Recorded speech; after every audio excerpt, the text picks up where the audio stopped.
ഗസാലി ഇമാമിന്റെ ചരിത്രത്തിൽ പറയുന്നുണ്ട്, ഒരു വിരുന്നുകാരനെയും കൊണ്ട് ഭാര്യയെ ഏൽപ്പിച്ചു.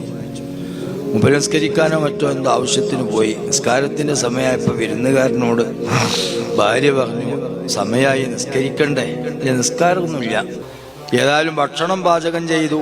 നിസ്കരിക്കാത്ത വിരുന്നുകാരനെ എങ്ങനെ സൽക്കരിക്കും? അങ്ങനെ ഏതു പാത്രത്തിൽ ഭക്ഷണം കൊടുക്കണമെന്ന് കൺഫ്യൂഷനായി. അവസാനം തൊട്ടടുത്ത പട്ടിക്ക് ഭക്ഷണം കൊടുക്കുന്ന പാത്രം കൊണ്ടുവന്ന് അതിൽ ഭക്ഷണം കൊടുത്തു.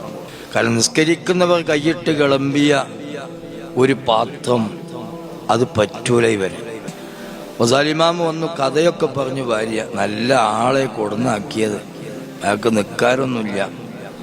ഉടനെ ചോദിച്ചു, ഏത് പാത്രത്തിലാണ് ഭക്ഷണം കൊടുത്തത്? അപ്പൊ ഭാര്യ പറഞ്ഞു, എനിക്ക് പയച്ചിട്ടില്ല, ഞാൻ തൊട്ടടുത്ത പട്ടിക്ക് ഭക്ഷണം കൊടുക്കുന്ന പാത്രത്തിലാണ് ഭക്ഷണം കൊടുത്തതെന്ന്.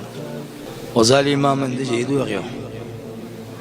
ആ പാത്രം എടുത്ത് ചവിട്ടിപ്പൊളിച്ച് ദൂരെ എറിഞ്ഞിട്ട് പറഞ്ഞു, ഇനി ഇതിൽ ഒരു പട്ടിക്ക് ഭക്ഷണം കഴിക്കാൻ പറ്റില്ല എന്ന്.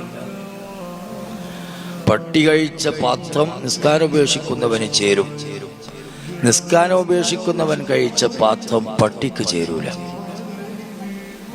അത്രയും നീചനും നികൃഷ്ടനും ഈ ദീനിൽ നയാ കാശിന് വിലയില്ലാത്തവനും